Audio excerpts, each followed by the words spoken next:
ପରେ ବି ସେ ତମ ପୁଅ। ନାଇଁଲୋ ମା, ମତେ ଜେଲ ଯିବାକୁ ହବ। ହଁ ମା, କାହିଁକି ନା ମୁଁ ତ ଭକ୍ତ ପ୍ରହ୍ଲାଦ ନୁହେଁ।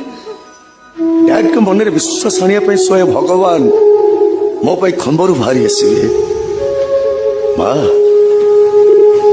ବିଶ୍ୱାସର ସମ୍ପର୍କ ସିନା ତୁଟିଯାଏ, ହେଲେ ମା ଏ ପାଉଛି ରକ୍ତର ସମ୍ପର୍କ।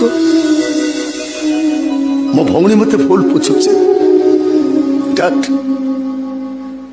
ଡାଡ ମତେ ଚୋର ବୋଲି କହୁଛନ୍ତି। କୁହନ୍ତୁ କଣ ହେଇଗଲା ସେଠୁ? ସେ ବା ମୋ ହୃଦୟ ଭିତରେ ଅଛନ୍ତି ଆଉ ସାରା ଜୀବନ ରହିବେ। ମା,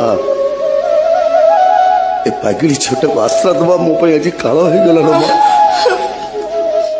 ମୁଁ ଜାଣିନ ତା ଅତୀତ।